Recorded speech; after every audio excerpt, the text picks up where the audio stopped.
Good morning, everyone. Welcome to the 32nd Annual Dr. Martin Luther King Jr. Memorial Event, hosted by the YMCA of Greater Monmouth County.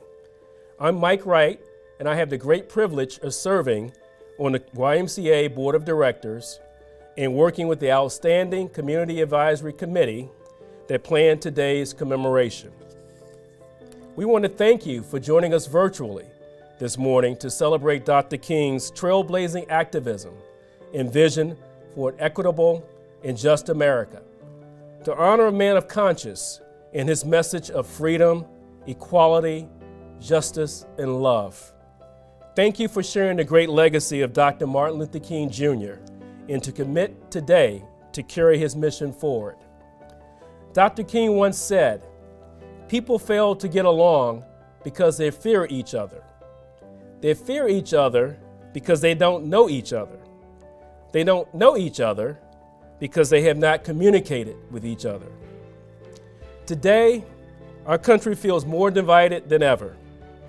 That means really communicating with each other could not be more critical, as it will help us work toward celebrating diversity in our community and country, creating a more united society.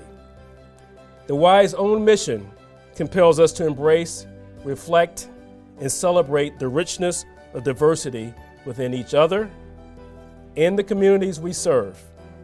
Our core values, caring, honesty, respect, and responsibility, guide everything we do.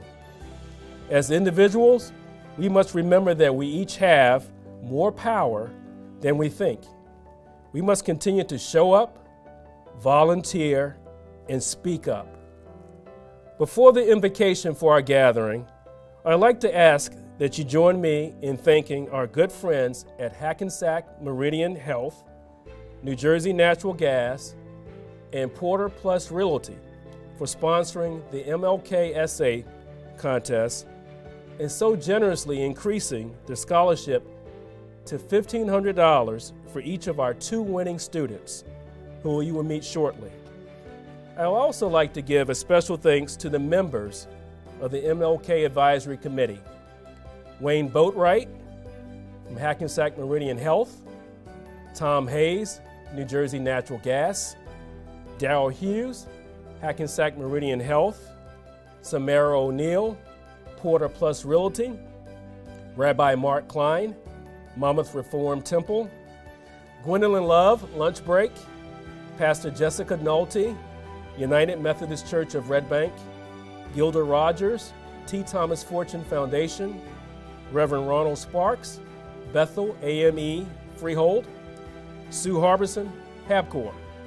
Let's give them a big virtual round of applause for today's celebration. It is now my pleasure to introduce Rabbi Mark Klein from Monmouth Reformed Temple to share this morning's invocation. Thank you, Mike. It's a pleasure being here. You know, Dr. King taught us, "I've decided to stick to love. Hate is too grave a burden to bear." We find ourselves in the midst of perhaps the most contentious election ever known in this country's history. And the chasm that exists between Americans over politics, religion, gender, orientation, and every other category that we can use to divide us slaps us in the face. Exacerbating this trauma, COVID is now the number 1 cause of death in America, and those infected count over 1/3 of our American homes. This should be a time when we come together. This should be the rallying cry to set aside the differences that separate us, the hate, and it's time to save America. Instead, we stand divided over whether we have even an obligation to protect each other. We'll spend billions of dollars on war defense and won't lift a finger to help our neighbor. Hate is an awful burden. That said, while the hate mongers are filling the headlines, our hospitals are filled not just with patients, but with caregivers putting themselves at risk to take care of folks who are in need. And while the economy is splitting the haves and have-nots, the number of pantries, shelters, life skill mentoring, volunteers in the streets giving love and restoring dignity, these numbers are exploding. Not a day goes by without a story being told about someone who went to monumental lengths to touch someone's life. This is what it means to love. All of our faith traditions require us to love and care for the stranger, even when we disagree, maybe especially when we disagree. So Dr. King taught us, I've decided to stick to love because hate is too great a burden to bear. And the hate may be more overt and open these days, but the love that shouts from the streets is even louder. Today we honor not just the man who gave us this call for justice and love, but also the why, whose mission, cause for existence, is to make the dream of a better America real. We call on the source of all creation to help us do the work of turning hearts to love, returning souls back to each other. God, give us the strength and stamina to garner the resources to continue the work of healing and loving, educating for the future. Our focus today is to take this mission which guides the why into healing lives, expand it, grow it, nurture it, and love it. Because hate is too great a burden. Love has to be the answer. We're blessed to have each other today. We're blessed to be here with each other. So now I'm going to ask the Y Academy students to lead us in honoring our country with the Pledge of Allegiance. Hello everyone, I'm Joanne Roundtree at the Freehold Borough YMCA Community Center. This morning, our children from Y Academy will be hosting the Pledge of Allegiance. Please stand. I pledge allegiance to the flag of the United States of America and to the republic for which it stands, one nation, under God, indivisible, with liberty and justice for all. So beautiful. Thank you to our Y Academy students. It is now my pleasure to introduce you to the two winners of this year's Dr. Martin Luther King Jr. Essay Contest. Students from across Monmouth County were invited to participate once again this year. We had a strong response with 28 essay entries. Students were asked to reflect on how one person's seemingly small actions can change the world, and how they could use their voice to promote and advance social justice within their community and circle of influence. At one point in his I Have a Dream speech, Dr. King said, "Out of the mountain of despair, a stone of hope." After reading the essay submissions, I feel like it is more of a boulder of hope for me. Please welcome our first essay winner, Vaughn Grayson. Vaughn is a senior at Freehold Township High School, where he is a part of the wrestling team and is active in student government, as well as other school activities. Vaughn? Thank you for introducing me.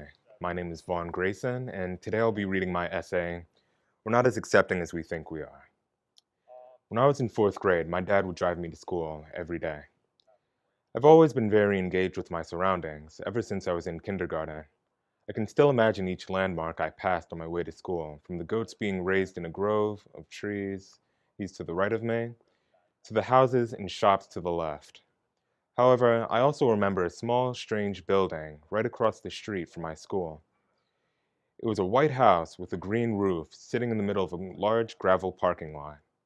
I asked my dad what it was, and I was surprised, if not horrified, to know its history. In the times in which he lived there, that house was a meeting place for the Ku Klux Klan. And every Sunday, that parking lot would be filled with cars. It still is to this day. Far too often in New Jersey, we tell ourselves lies about how accepting we are of people of color. If you're white, you've probably never noticed this, especially in places like Newark or Trenton, where people of color are more widely represented overall. However, in the 2020 election, 41.4% of people living in this state here voted against democracy in favor of their prejudice. Millions in this state would give up our liberal values, our egalitarian beliefs, and our system of governance in order to pursue the institutionalization of their racist delusions. I know these people personally, and I know their names. This one boy named Ander sat down next to me and attempted to convince me that I was more prone to violence because of the color of my skin. Another boy harassed me from when I was 14 up until the end of my sophomore year. His name was Ryan. Another boy named Ben stood behind me and shouted monkey noises as I sat with his friend. His friend Kyle defended it as just being a joke. The story goes on and on. No adult ever stepped in. Nobody said anything or did anything. And this happens to thousands of people just like me in this state every single day.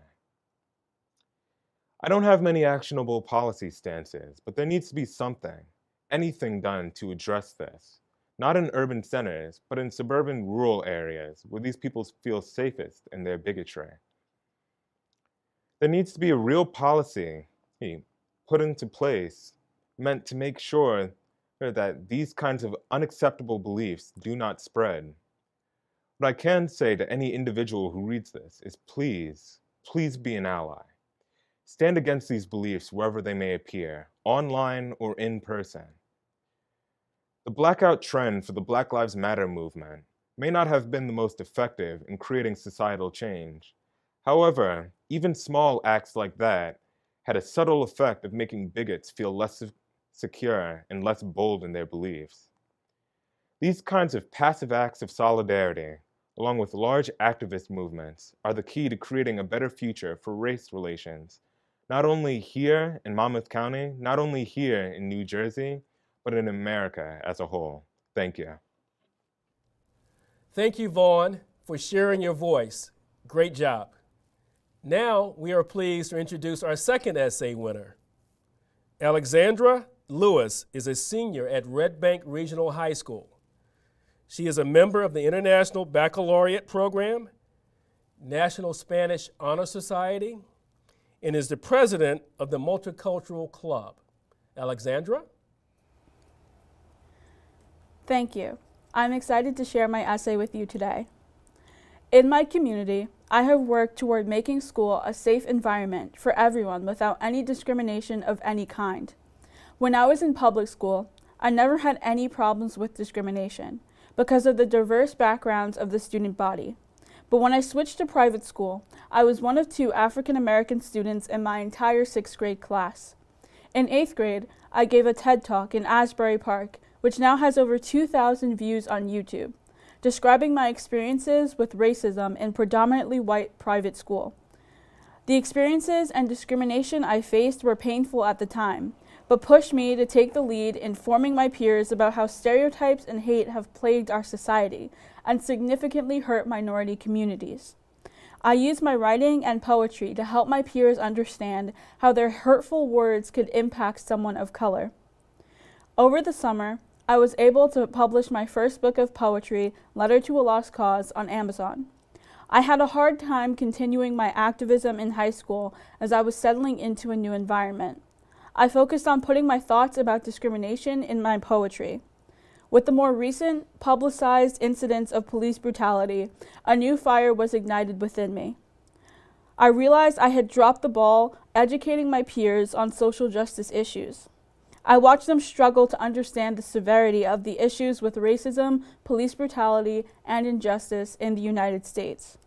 I am working towards my original mission today, as I have always felt it my responsibility to make sure my peers are educated on such topics as systematic racism and injustice. These topics won't be taught in school.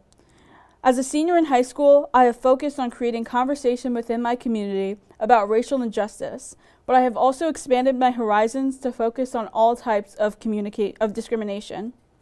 Watching other students break the toxic cycles of racism, misogyny, and homophobia is what I am most passionate about. This passion has also led me to starting a podcast with some of my friends. It is still in the beginning stages, but I want to have conversations with other young adults so they feel they can have an impact on the issues that affect them as well. In school, we are pushed to stay silent on these issues to keep from sparking political debate or discussion. But we need to discuss these issues in order to find the root of them.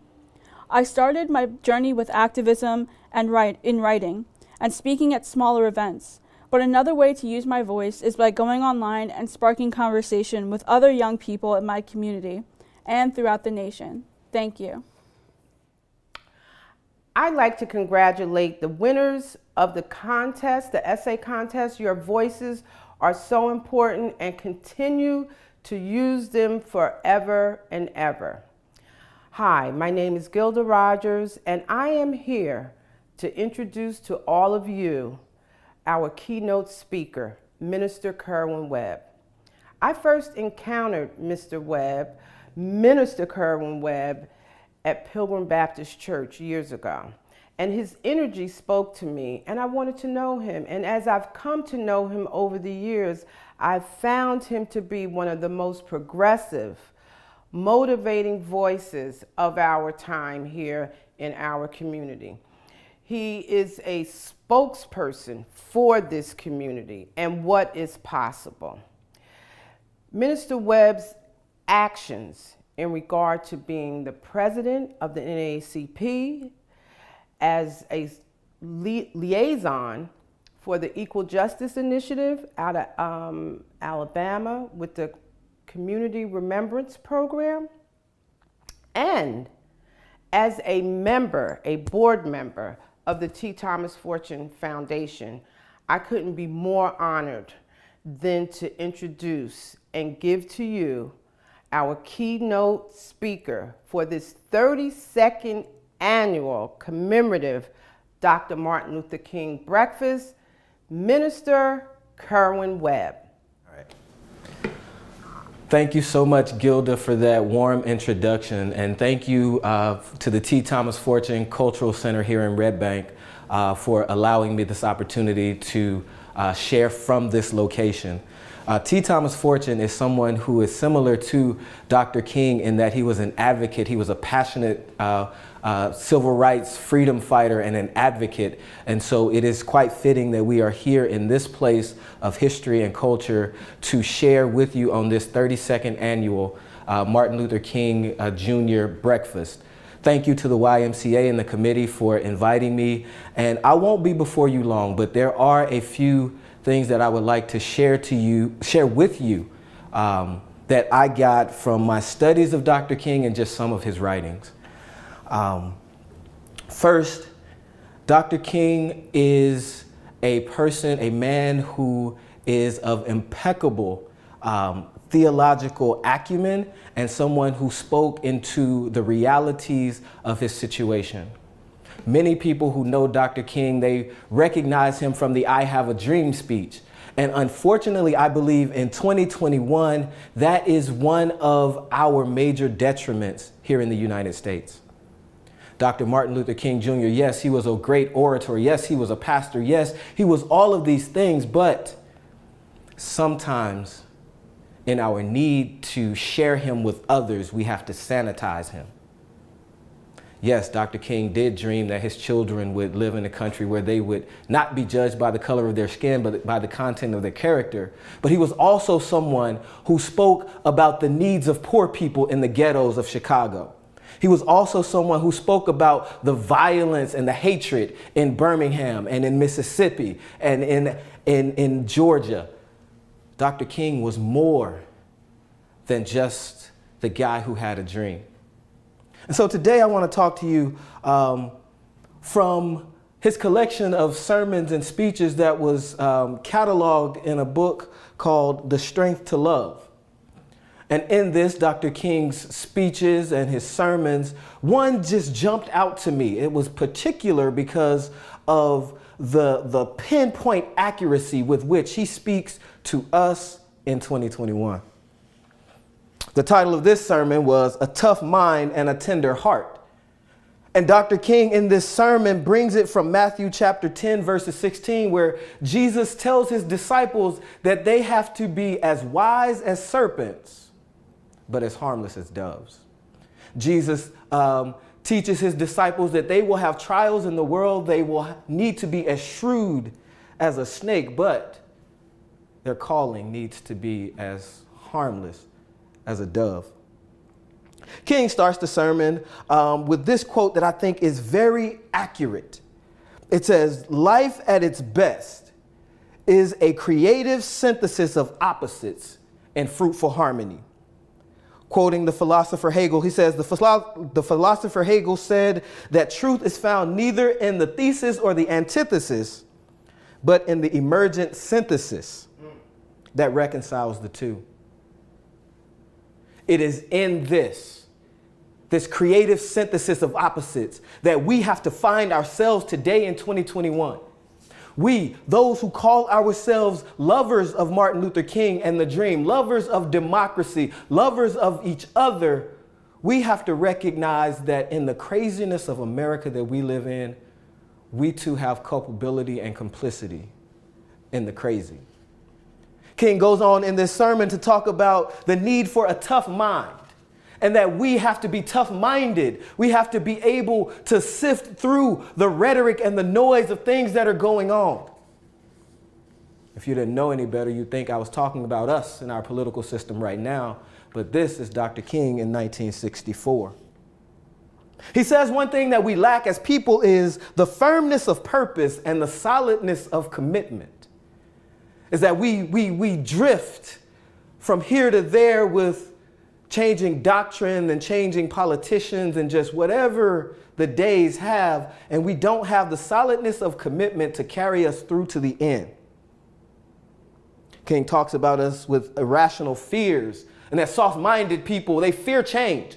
Anything that is new must be dangerous. Anything that is new must be extinguished. Now, you and I, on this King's birthday in 2021, we can recognize not only Dr. King as the dreamer, but Dr. King as the prophet, the one who speaks into the now, telling us that our soft-mindedness is somehow part of the reason that we live in the state that we're in. King, talking about our soft-mindedness, leads us to following things that are not true with a zeal and a fervency that causes us to do sometimes violent things. King talks about having this tough mind, but not only just having a tough mind, but we need a tender heart. We need to be able to feel for people. We need to be able to care about other people. We need to be able to sacrifice what we want, what we need, what we desire for the sake of others. If we look at King's life, if we look at this sermon, he shows us that it takes strength to love others. You have to have strength to withstand blows from billy clubs from officers. It takes strength to withstand bombings of your house simply for the fact of wanting to be treated as a human. It takes strength to tell your brother and your sister not to take up arms as a way to defend yourself against the violence and the bigotry that is coming your way. Oh, my brothers, my sisters, Dr. Martin Luther King Jr., he was more than just a dreamer. He was more than just a prophet. He was a public theologian. He was someone who spoke to the realities of the Christian existence and the responsibilities that it calls of us to stand with the least of these, to clothe those who are hungry, to be in unison with the immigrant. If King were here, how would he grade us? What would he say about the words that he spoke and wrote and preached in the 1960s all the way here in 2021? Have we learned? Have we grown? You see, this address right now is timely and relevant to me because as a student of American politics, as a student of history, as a youth and young adult pastor, as someone who cares about others, I have to look and listen to the words of the prophet and say, wow, we've missed it. When Dr. King was talking about the soft-mindedness, he talked about politicians in the South who played on the fears and the irrationality of those who had soft minds and would believe whatever that people said. He even referred to Adolf Hitler and his writing in Mein Kampf. He says, he's quoting Hitler. He says, I use emotion for the many and reserve reason for the few. This is Hitler. By means of shrewd lies, unremittingly repeated, it is possible to make people believe that heaven is hell and hell heaven. The greater the lie, the more readily it to be believed. So the prophet Martin King was telling us that dictators, that tyrants, that evil people will use our soft-mindedness, our inability to conceptualize and think for ourselves as a way to use us as pawns in a game of genocide.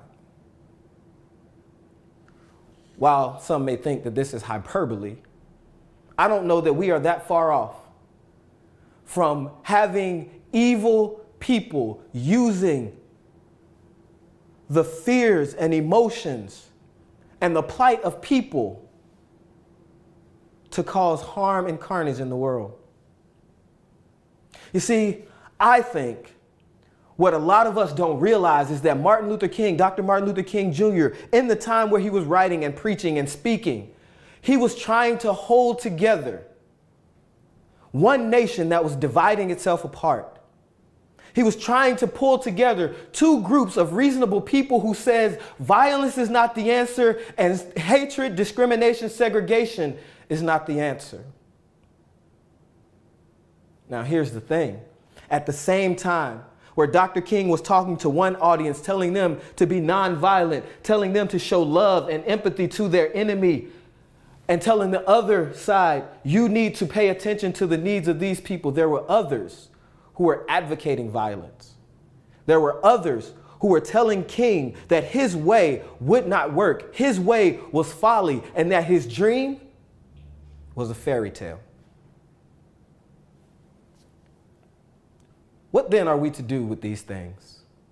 What do we do now where we have leaders in positions of power who are not representative of the people that sent them to office? What do we do now where we have leaders in our organizations and in our churches who seem more engrossed with themselves and growing their own personal brand than lifting up the community from the ground? What do we do when the inequality gap has continued to grow since the 1980s, unabated? How then do we reset? Or are we on a collision course with disaster? You see, I somehow come out of the tradition of hope that believes that even though we are in the muck and the morass right now, that we can come out of this better. But it requires something from us.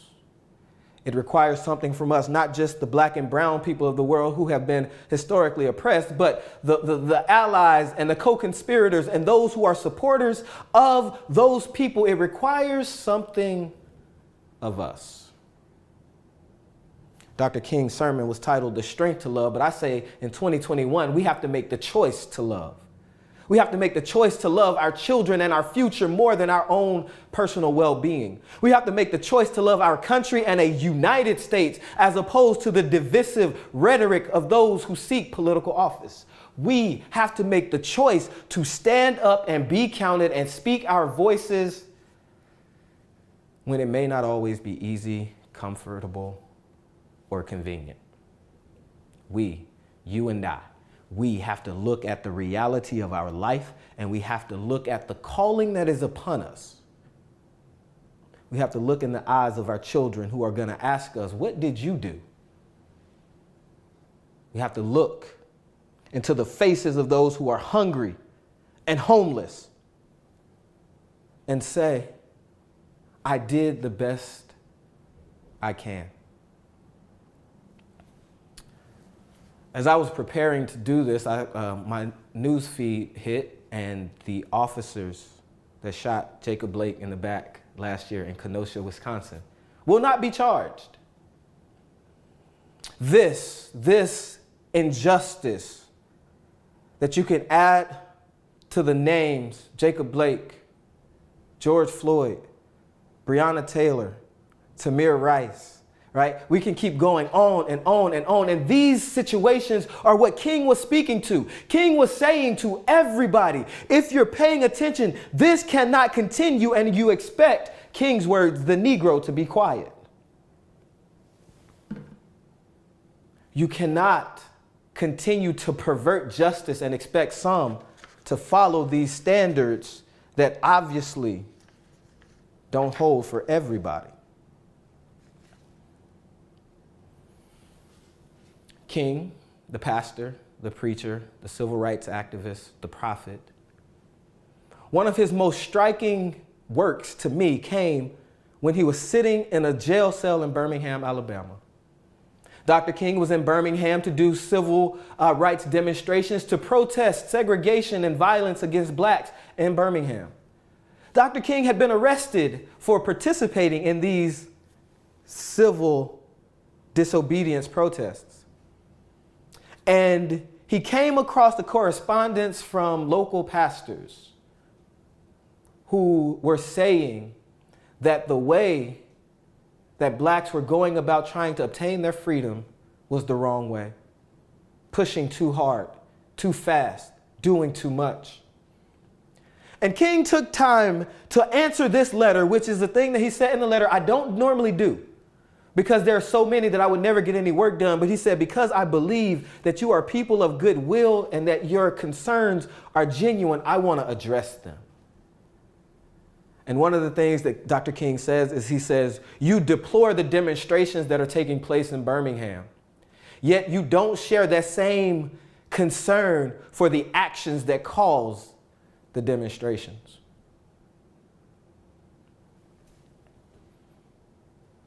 As a Christian minister, the one thing that I realize is that a lot of times we ignore the prophets. We ignore the words of the prophets because they're uncomfortable. We ignore the words of the prophets because they require us to do something, to give up something that we're not willing to do. Dr. King's ask at that time was that people of goodwill, people who called themselves Christians, people who cared about everybody else, would use their position of authority and influence to share the covering of American democracy with those who had not yet had it. Dr. King also talks about the civil rights legislation was only one part of the fight, that it didn't cost America anything to grant citizenship to America's citizens, Americans who were black, who yet had not required or achieved citizenship, but that the next phase would require something. This is the phase. This is the time. This is where all hands must go to the plow. This is where we listen to the voices of the young people and those essays that were read, those essay winners that are telling us how they see themselves making a difference. This is when we, the people of God, the people of goodwill, this is when we decide that we will not continue to follow down a path of hatred, discrimination, the ups and the downs. We decide to do different. We listen to the voice of the ones that were crying out in the wilderness. We listen to the words that say, we must combine the toughness of mind with the gentleness of heart. We must reject all forms of propaganda that seek to divide us and distract us from our purpose. On this day, on the 32nd annual Martin Luther King Jr. breakfast, this can be the day where we just left the year 2020 that looks very eerily similar to the 1960s in America. We can leave 2021, we can start it saying, we will not go back. There is nothing behind us that we want to go back to, but we're going to learn the lessons from it, and we are going to walk in our purpose. We are going to walk in our calling. We are going to walk in our witness.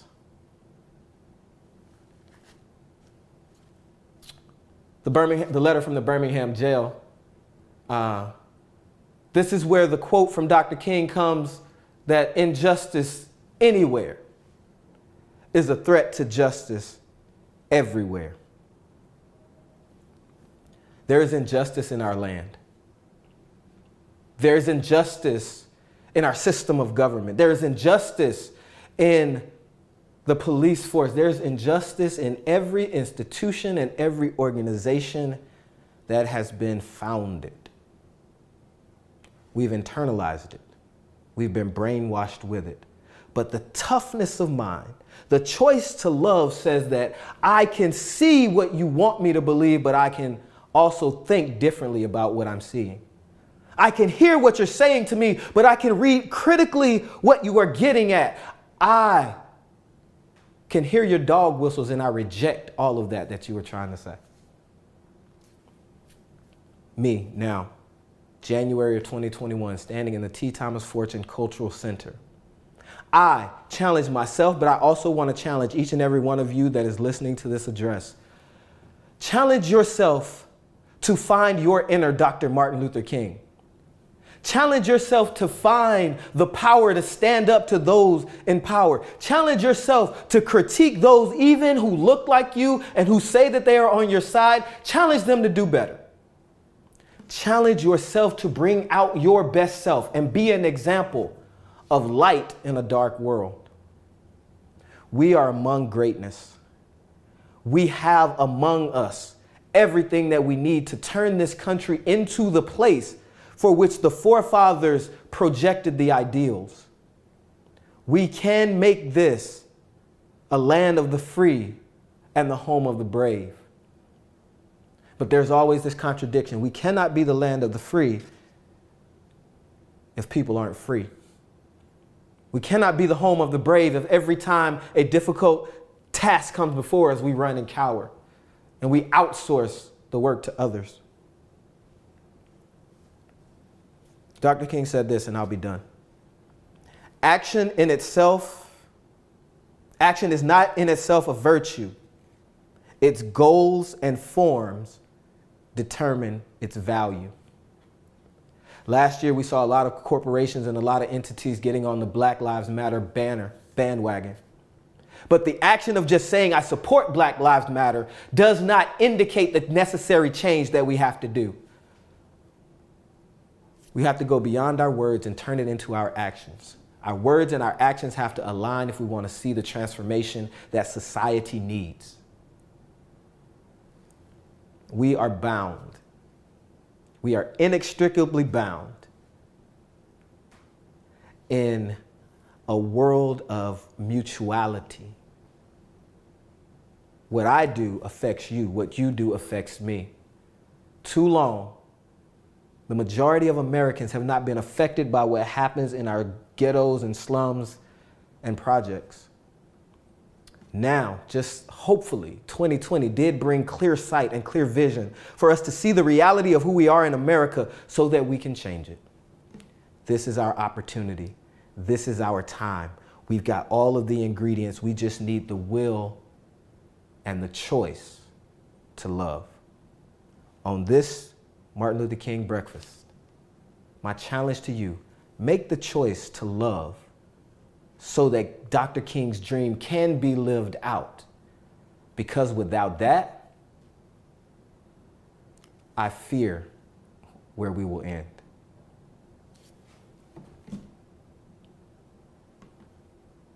I have a dream that one day we will all live in a nation where we are not judged by the color of our skin, but by the content of our character. But we also have to put work to that dream, because your dream does not work. Dr. King's dream will not work unless we do. Thank you, and God bless you. Great job, Pastor Webb. That was so inspiring. Now it is my great pleasure to introduce Wayne Boatwright, the 2020 recipient of the YMCA Human Dignity Award, who will present this year's winner. Greetings, everyone. And Pastor Webb, thank you so much for those meaningful words. It is my great pleasure to be here to present the Martin Luther King Human Dignity Award for 2021. Dr. King once said, everybody can be great because anybody can serve. You don't have to have a college degree to serve. You don't have to make your subject and verbs agree to serve. You only need a heart full of grace, a soul generated by love, and indeed, it is love that has made all the difference. This award honors an individual who reflects Dr. King's principles and ideas in philosophy and in action. As a recipient of the inaugural award last year, I cannot think of a more deserving person to whom I can pass the torch. Our honoree, Gwendolyn Love, is the executive director of Lunch Break. Gwen has dedicated her career to help others find dignity and a sense of security in what is now a very insecure world. She's been the lead of the Lunch Break since 2008, and she came to this organization even after she had a tremendous career in community service and in doing volunteer work. Under Gwen's direction, Lunch Break serves 6,000 hot meals every month and serves more than 850 families who receive groceries through the Client Choice Pantry. Several thousand people receive clothes and needed household items. Through Lunch Break and its partner organizations, hundreds of children are given toys through the Holiday Toy Program.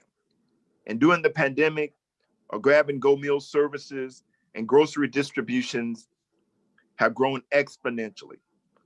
And during this time, Lunch Break did not miss a meal. And this is since the pandemic took hold in March of 2020.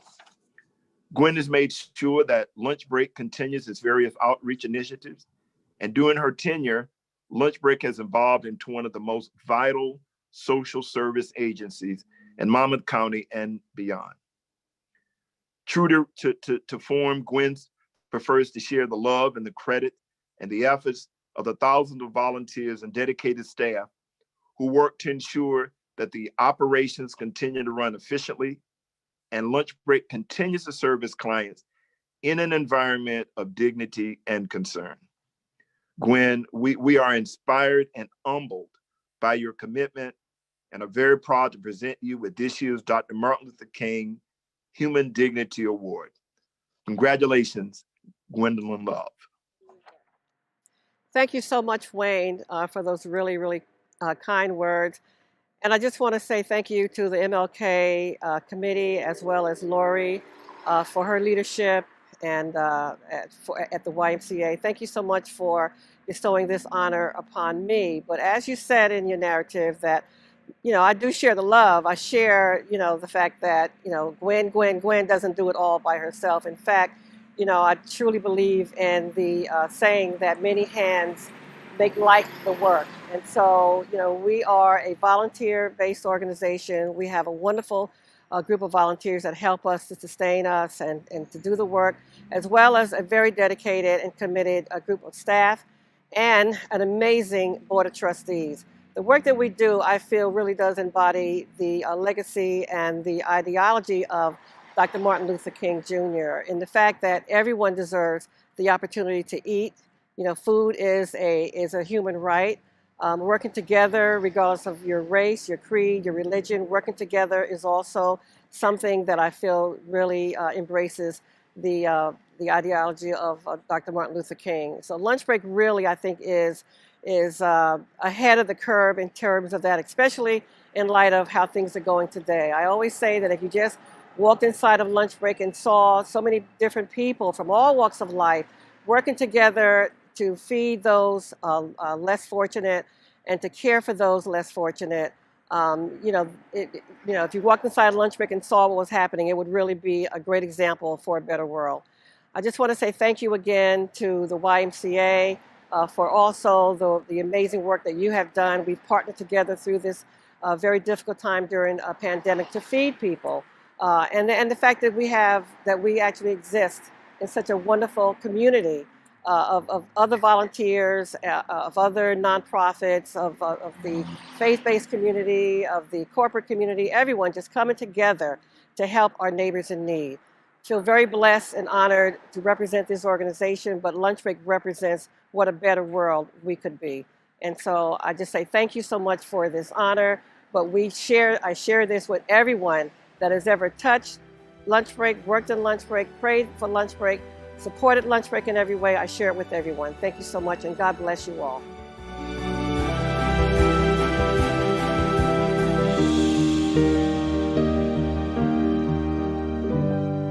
Now I'd like to introduce the President and CEO of the YMCA of Greater Monmouth County, Lori Goganzer. Thank you so much for joining us this morning, and special thanks to all of our guest speakers today for sharing your voices with us as we reflect on our commitment to continuing the legacy of Dr. King. Congratulations, Gwen. We love you and are so very proud of you and all you do for our community. And also, big congratulations to our essay winners. Your voices and perspectives are so needed in our changing world. I know you will continue to learn, grow, and impact social justice and positive change. And Pastor Webb, thank you. Thank you for sharing the critical call to action for us to choose to love in your keynote today. Our world can no longer be a passive place where people exist, tolerate, or accept. That's not enough. We must be intentional in our actions and deeply connected to one another in service to those who need it most. Last year at our breakfast, I spoke about how our Y has an unwavering commitment to strengthen our community, to give back to our community, and to make it a better place for all. That we are not simply a Y in the community, we are a Y for the community. And to that end, we invited everyone to join us in taking action to strengthen our community throughout the entire year. We introduced Togetherhood, our community service initiative, excited to join hands every month with a different project to give back and lend a hand to those in need. Clearly, our world changed not long after our launch, but our commitment to give back never wavered. I wanted to take just a few minutes to share with you a video that shows all the things we were able to accomplish with the help of so many of you. To make an incredible impact in our part of the world was our mission. Here's the video.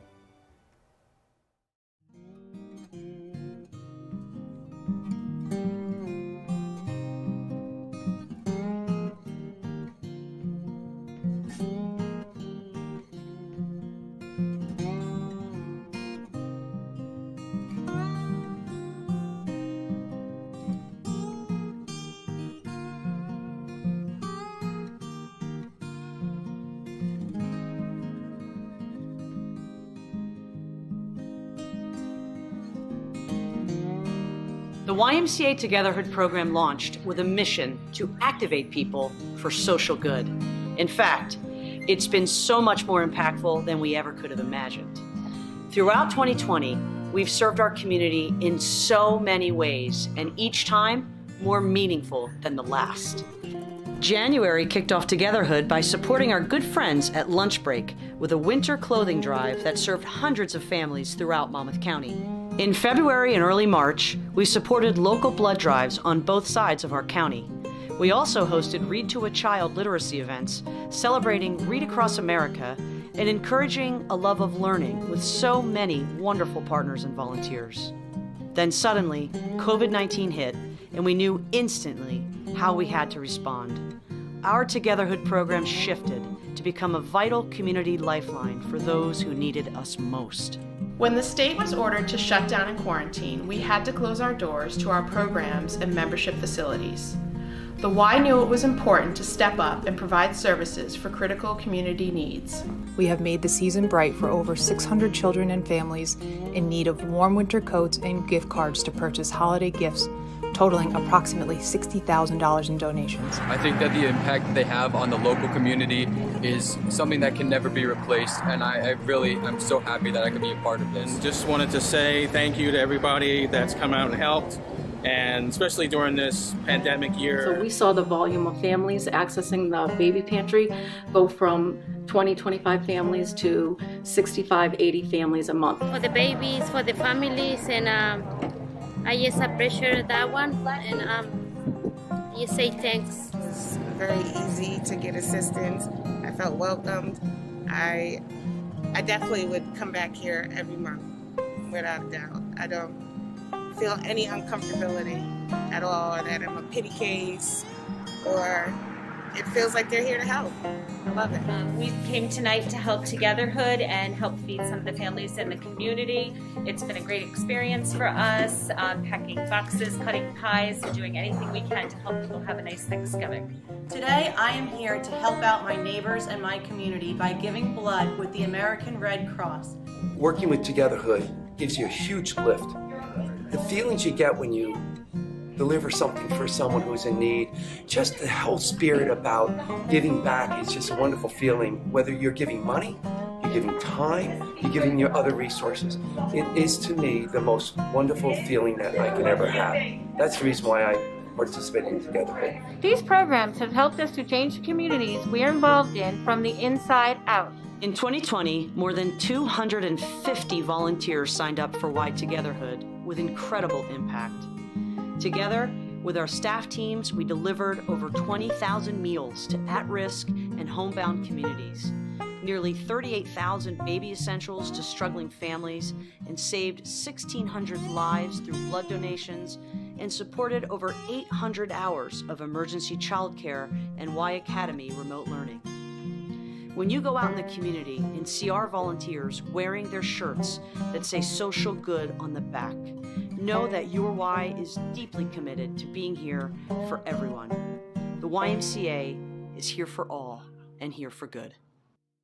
Where do you want it? Right here on the front seat is Okay. perfect. It's open.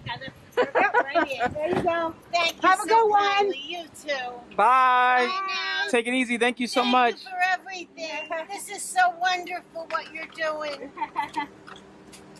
This is one thing I can't even afford with many things. Thank you.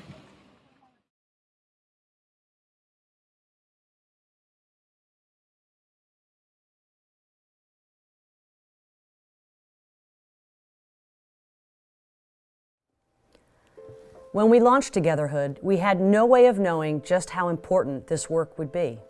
The pandemic changed everything, and just like all of you, the Y was forced to pivot and shift our focus to the most urgent community needs.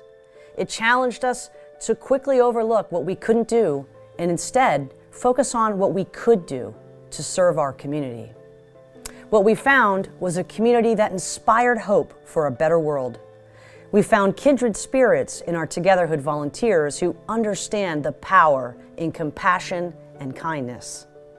We found a way to provide emergency childcare to essential workers, providing academic support and stress relief to children and giving peace of mind to working parents.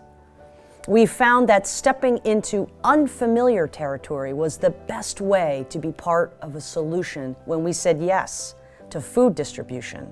In fact, over the past 9 months, our YMCA has distributed over 21,000 meals and more than 6,000 boxes of fresh produce to individuals and families in need. We found a well of positivity in our Y's amazing team of clinical social workers who have remained dedicated to their clients, providing nearly 62,000 interactions for those who need us most.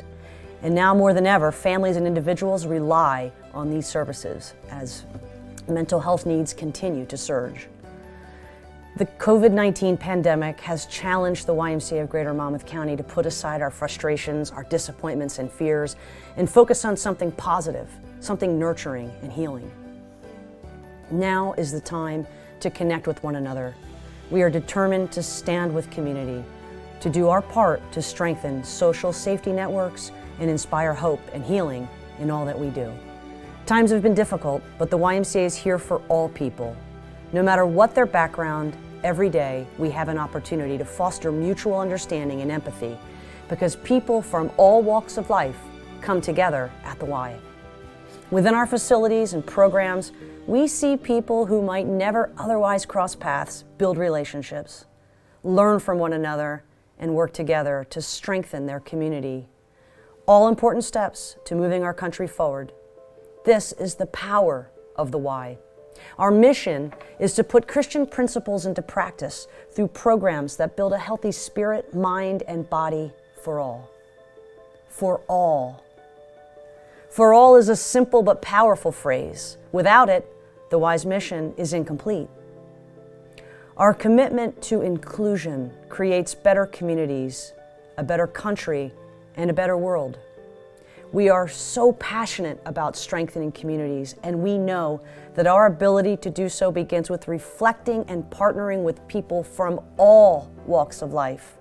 That is why we are so proud to proclaim that the Y is a multicultural, anti-racist organization. The Y is here to lift each other, and we are committed to social justice and inclusion in all that we do. We pledge to be part of the change that needs to happen, but we cannot do it alone. One of my favorite quotes from Dr. King is, life's most persistent and urgent question is, what are you doing for others? It's time to answer that question. We need to inspire each other to be better at what we do. We need to give each other the courage to try new things and be committed to creating a kinder world full of joy and building a community where we can all persevere and live life to our fullest potential. As we close our program today, I'd like to invite each of you to take action by joining our Togetherhood initiative. Join our fearless and dedicated volunteers and staff who work together throughout the year to strengthen our community. Every month, there will be opportunities to connect with others, to volunteer your time and energy in giving back to our neighbors, and opportunities to show kindness to those who need it most. We all have a choice regarding how we spend our time here on earth. Let's choose to spend our time loving one another. Let's keep Dr. King's spirit alive all year and commit to serving together to truly bring our community together. Because together never mattered more. And now I'm pleased to invite our good friend and planning committee member for this year's event, Reverend Ronald Sparks, to give the benediction. Thank you, Lori. It's good to be here this morning with you. Before I do the benediction, we want to remember the lives that were lost to COVID. We want them to know that as the beloved community that Dr. Martin Luther King talked about, we want to make sure that we continue to show you our support and our love, that as you need help, that we are there for you, that we are together in this pandemic and as we move forward, and that we will be one. And so let's now do the benediction. God, our creator and sustainer of life, as we come to the close of this Martin Luther King breakfast, remembering the one who brought us together, regardless of our race, color, or creed, that you would keep us in oneness together as a community. We pray, God, that you would bring healing and we would show love toward one another, that despite our differences, despite our color, that we would be one community. And may you keep us from stumbling, even when we make mistakes, that we would get back up. And as we go together, that God, that you would be our creator and sustainer, now, henceforth, and forevermore. Amen. Let us enjoy a performance of Lift Every Voice and Sing by the Second Baptist Church of Asbury Park.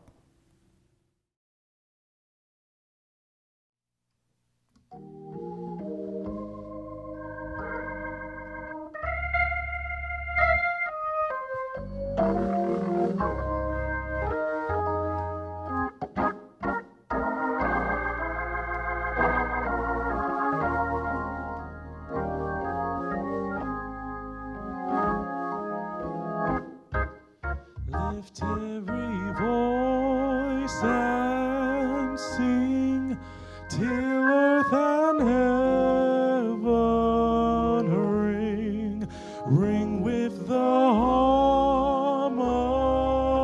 harmonies of liberty.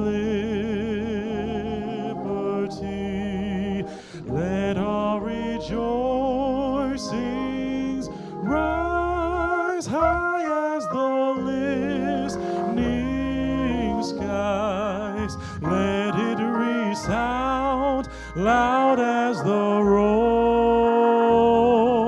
sea.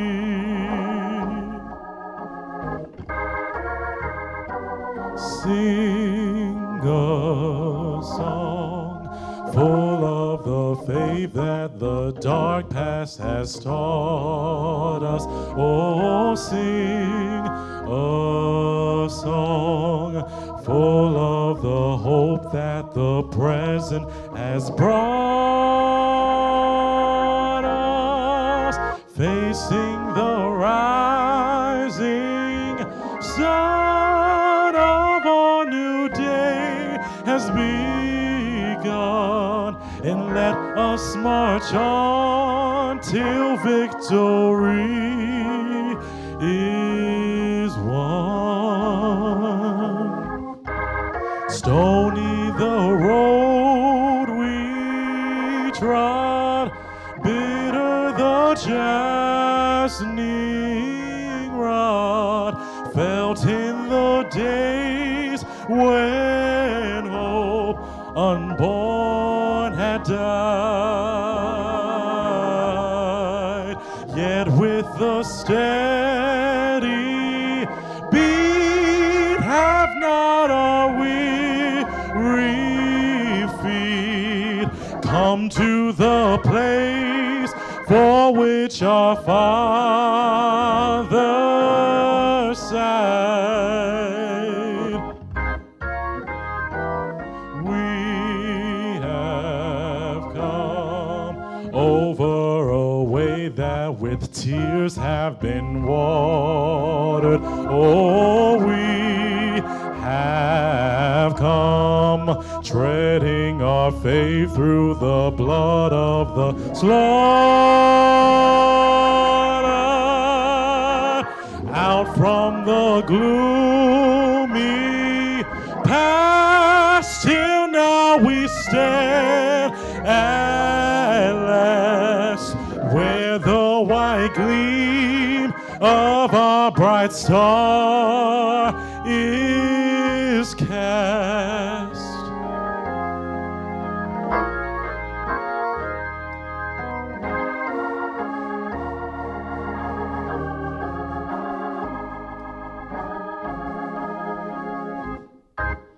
God of our weary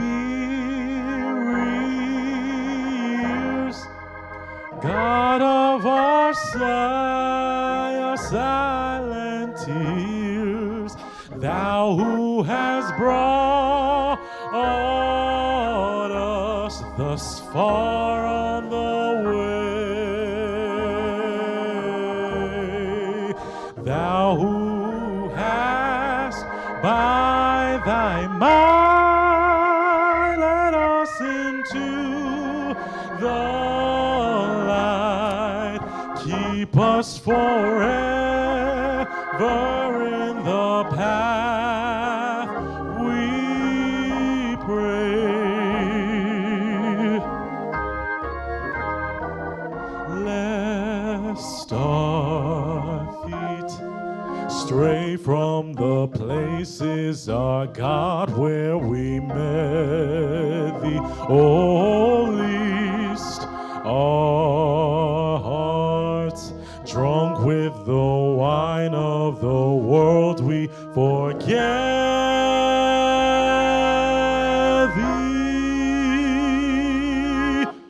Of all beneath Thy hand, may we forever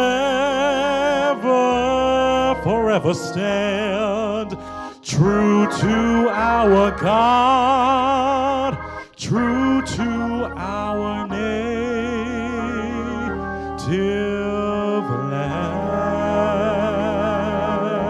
land, native land.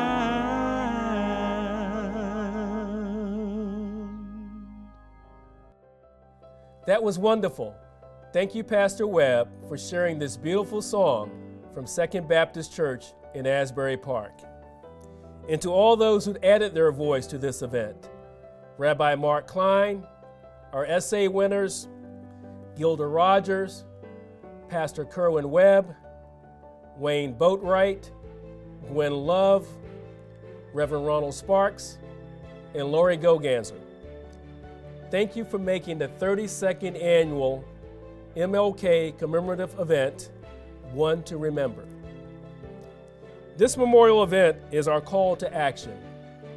We hope you have been inspired to continue to be a part of the legacy of Dr. King. On behalf of the YMCA and our MLK Advisory Committee, thank you all for logging on and celebrating with us today.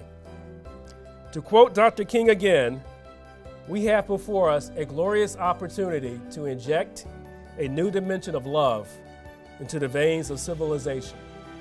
Let's continue to keep the spirit of Dr. King alive in our hearts, in our words, and in our actions. God bless everyone.